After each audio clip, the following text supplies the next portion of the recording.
Berbicara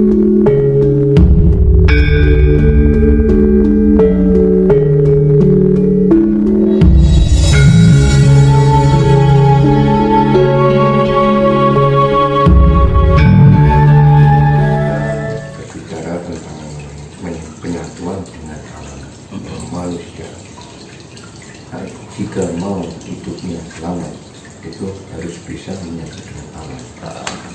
Seberapa besar efek bagi manusia jika manusia tersebut melupakan dan bahkan tidak menyatu dengan alam?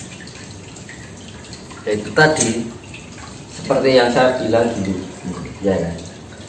Ibarat ini sepeda pancal, ontel itu, ini ada capnya ya, iya ya. Ketika dia berjalan di lelumpuran, kan kotor nih, ya. Lah, cat ini kan juga termasuk bagian dari luar dari rangka sepeda, ya. Tapi kan sudah melekat, iya kan? Iya. Dan yang kotoran yang sisa-sisa lelumpuran ini, kalau kena air pasti hilang lah. Tapi catnya kan enggak, karena apa? Catnya sudah melekat pada rangka sepeda itu tadi. Dan secara analoginya seperti itu. Ya, nah pada istilahnya gini mendekati yang akan terjadi nanti. Jadi ibarat itu bumi itu dimandiin. Ya gitu. Ya, yang mandiin apa?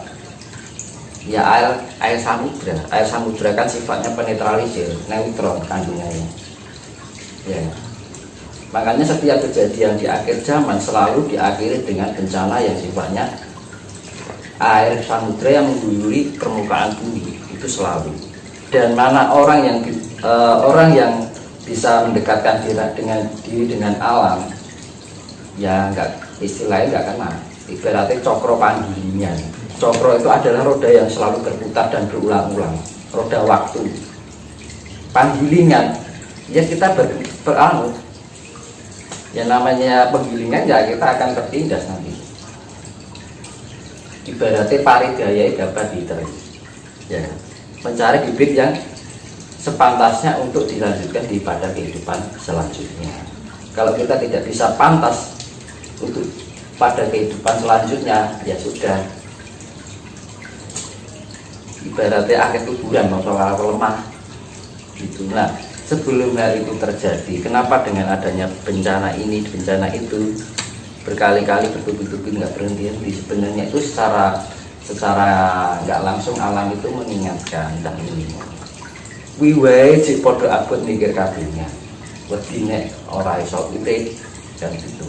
Belum nanti sesuatu keinginan yang selalu membelenggu keinginan kita, ingin di rumah, pengen di mobil, pengen itu, seakan-akan itu hidup itu akan baik-baik aja dengan kehidupan dunianya, tapi alam berkehendak lain, ya. Makanya hakikat untuk mencintai alam atau bisa menyatukan dengan alam itu, alam akan memberikan apa yang sudah kita berikan. Begitu juga sebaliknya, alam pasti memberi pada kita, tapi kita belum tentu memberi pada alam. Tidak. Alam nggak pernah, ibaratnya ini bumi mau diinjak-injak, ya kan, mau dihina, mau diludahi, masih tetap memberikan yang terbaik buat segala makhluk yang ada di permukaan. Kadang-kadang zaman saat ini ya emang kehidupan dunia itu sangat menggiurkan, ya. Karena serba dienakkan itu tadi, terus lali. Zaman yang namanya orang kalau sudah dienakkan kan lupa, ya. Biasanya kan seperti itu. Orang kalau sudah enak kan lupa. Iya. Dan kita itu kurang dienakkan apa di dunia? Nek dipikir iso nyandang, iso duwe omah, iso tuku iso turun ning kasur. Bayangkan lulur kita dulu. Apa nek kasur turun ning galan. Ya kan? Ibaratnya leluhur kita itu memperjuangkan biar anak cucu kita itu nanti kelak hidup mendapatkan hidup yang layak. Tapi sekarang setelah cucu-cucunya mendapatkan kelayakannya, apa yaudah kelingan karo leluhur?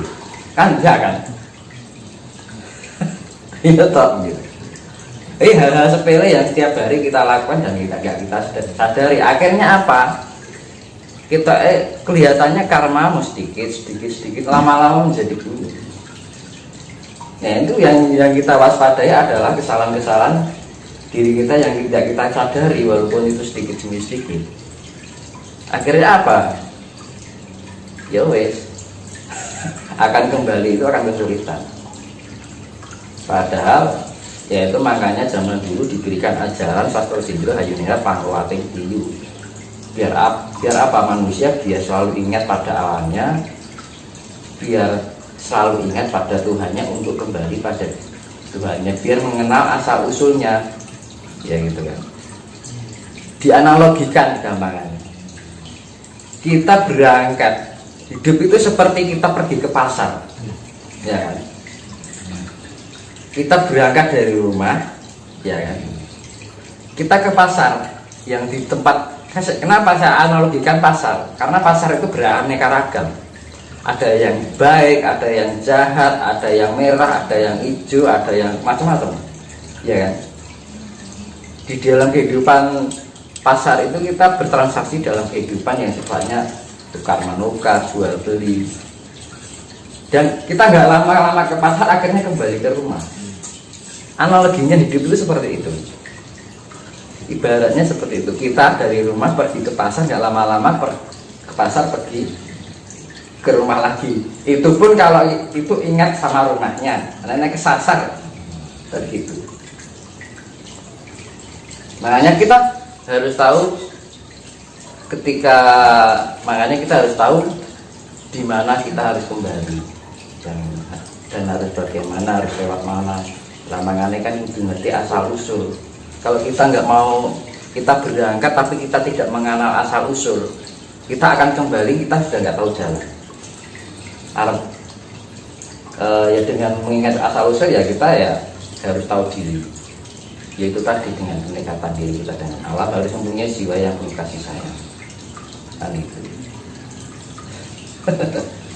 Terkait dengan ini Mas, penyatuan dengan alam. Ada nggak treatment khusus yang harus kita lakukan setiap hari sebagai bukti penyelarasan atau penyatuan dengan alam? Apa yang harus kita lakukan? Yaitu kita mempelajari hal-hal yang sepele yang nggak kita sadari itu tadi.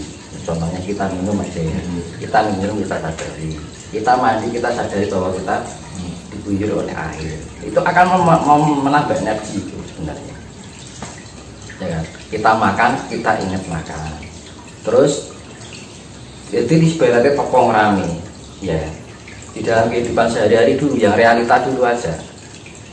Harus bisa merasakan bersyukur. Itu bagian dari perjalanan spiritualitas. Kenapa dibilang spiritualitas? Suatu sikap atau langkah untuk memahami segala perilaku kita sehari-hari. Itu namanya spiritualitas. Membangun diri untuk menjadi pribadi yang lebih sadar. Ya kan? Kita melakukan misalkan ini, kita bekerja. Dan kita sambil memahami segala apa yang kita lakukan. Nah itu bagian dari spiritualitas. Tidak hanya di saat hening aja. Makanya kan spiritualitas kan ada dua, topong rame kalau topong hening. Topong rame ya kita hidup di keseharian itu, dengan keluarga, dengan teman, dengan pekerjaan, kan macam-macam. Ya. Kalau topong hening ya kita perenungan, relaksasi, menemukan tingkat kedamaian. Kedamaian jangan dicari tapi ditemukan. Beda loh. Ditemukan dengan dicari beda loh. Misalnya jodoh ini jodoh dicari, yang namanya cari itu pasti tumbuhnya dari rasa. Tapi kalau dipertemukan karena suatu energi yang saling menyatu, ada tarik unsur tarik menarik. Beda lah ya. Nah itu kedamaian tidak untuk dicari tapi dipertemukan. Nah, bagaimana cara mempertemukan kedamaian itu? Kita harus mempunyai dasar kasih. ya itu perdamaian dasarnya yang kasih dan ibaratnya kata termaning urip dimunung orang kata termaning hati. Kalau kita nggak bisa menentukan di dalam hati kita sendiri, ya mana bisa kita menemukan kedamaian. Sepele ya, ada kita terlalu was-was. Nah makanya kalau kita sudah mencapai tingkat kesempurnaan level spiritual yang level tinggi, itu orangnya ya kalem, santai, pikirannya lebih universal, pola pikirnya lebih fleksibel, ya kan. Orang kemerungsungan dalam arti tidak khawatiran gitu loh. Pembawaannya tenang apapun yang terjadi, selalu melangkah itu selalu diberikan terlebih dahulu. Mau ngomong itu loh diberikan dulu. Makanya di dalam Jawa nek ngomong itu dipikir dulu. Ojo mapan lagi pikir orang ning ngarepe lati, ning mapan ke ati ning ngarepe lati. Ya kan? Mula diarani lati paling landep di dalam raga kita. Mulut ini. Itu hal sepele loh. Kadang-kadang kita menyakiti orang lain tanpa kita sadari kalau kata-kata itu menyakiti orang lain. Makanya sebelum kita mengatakan berkata pada orang lain, kira-kira misal kata-kataku ini saya tujukan kepada saya, kira-kira menyakitkannya. Nah, kadang-kadang hal sepele di dalam kehidupan sehari-hari itu sering terjadi. Dan orang yang sudah melatih itu masih gitu, apalagi yang nggak mau menyadari. Gitu. Makanya ada orang yang ngomongnya seenaknya sendiri tanpa memikirkan kata-katanya menyakitkan hati orang lain. Makanya kan kudu iso mapanke ati ning ngarepe lati. Jangan mapanke pikir ning ngarepe lati. Kalau kita berbicara tentang spiritual, ada nggak hal-hal yang tersulit sebelum kita belajar spiritual? Ya spirit itu biasanya ya semakin kita mengarah kebaikan itu ujiannya semakin banyak. Ya kita mendapat terpakan masalah keluarga, ya masalah cinta, masalah apapun dalam kehidupan dunia, yaitu untuk melatih tingkat kesabaran kita, ketenangan diri kita. Makanya kan hidup itu yang namanya perasaan senang, sedih, bahagia, gembira, ya kan? Itu kan selalu berulang-ulang terus, ya kan? Kehidupan itu sekarang sudah senang, besok susah lagi.